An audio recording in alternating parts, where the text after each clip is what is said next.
We are back. Starting a brand. I'm going to give my own opinion, my own perspective when it comes to me starting my own brand. And this is to basically help me on my journey, at the same time be able to help me in my future journeys as well.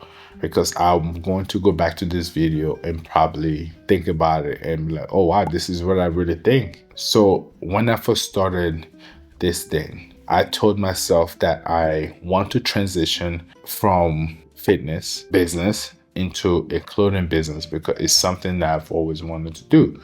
Number one, I think starting a clothing line is hard only because it requires every single aspect from you. It requires your time, it requires money, it requires, if somebody say it does not require money, right? I will blow my, okay, I'm not gonna blow my brains out. And it requires, the most important thing, it requires patience. Of course, with patience comes consistency. And that's one thing I do like in a lot, and something that I want to work on in 2025. But it is really, really, really difficult. The way I started this journey was just basically putting my head through it and just going through the process.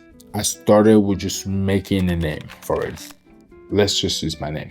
I just started to use my name. So I made a domain, made a website and all of that, and still fixing the website and stuff.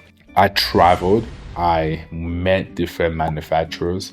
I met different people that owns clothing shops, and I just spoke to them and they gave me their point of views, their perspective on clothes. The way I look at it is I looked at myself and I look for the fabric that I wear the most out of everything. I literally look at myself and I was like, Odi, what do you wear the most? It's just unfortunate that I wear hats a lot. I decided, okay, I'm gonna start with that piece of fabric, right? It's just one piece of fabric, and you don't have to come up with 10 different designs, 10 different products, right? And I started with that. I'm going through the process of just wearing hats and just giving hats to other people as well. Through that, I will add more stuff to it. So it can go from hats to t-shirts, to jackets, to denim, to pants, to whatever fabric that I decided to add more. And over time, I'm going to create a collection of my own. But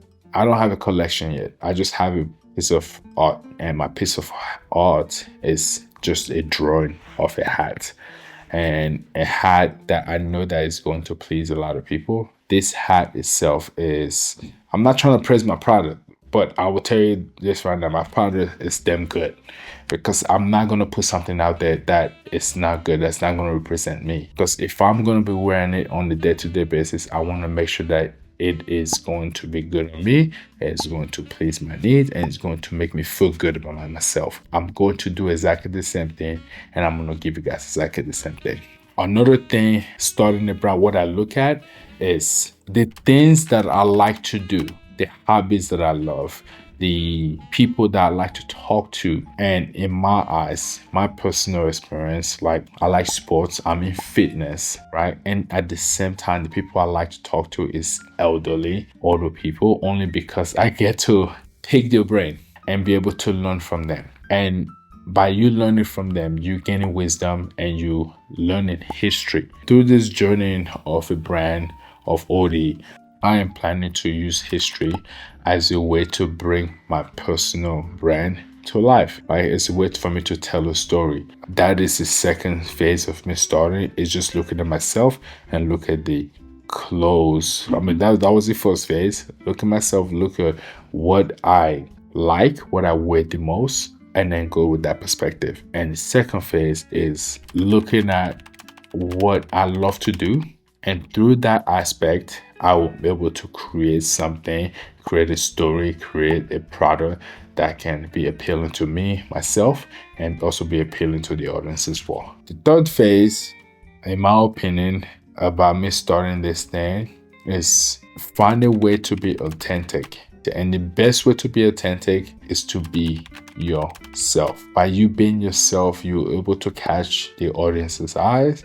You're able to catch, you're able to surprise yourself. Be yourself. And if I'm able to be myself, I'm able to surprise my own self. I'm able to surprise everybody else. And then through that process, I'm able to create products that people will actually like and that I will actually like. Number 4, it requires assets. And I'm not talking about like house, cars, or whatever. It requires capital asset. It requires money. If you are able to have a daytime job, if you're able to have something that generates money, use that to fund your business. It might seem like you are just pouring money into something that you haven't seen a return from it, but I think that it's going to be worth it, because without failure, you will never get success. I think you have to go through failure. You have to go through trial and errors for you to basically see the fruit of your labor. That's my perspective on that. It does require assets. It doesn't matter what range. You can start with $100. You can start with $1,000. You can start, but I know for sure you're not starting with $0, because first of all, domain is not $0. Making a website is not $0. Right? It requires something out of you. That type of asset, and that asset is what's going to give you the momentum to add, to basically create a product that you want to sell. And I feel like that itself is going to motivate me every day to keep going, right? To keep posting content like this and to keep motivating you guys to basically do what you want to do for yourself, even if it's to start a brand or start a business or do whatever you want to do or be in your own business space. Till next time, people, because that's what I got for you today. Cheers.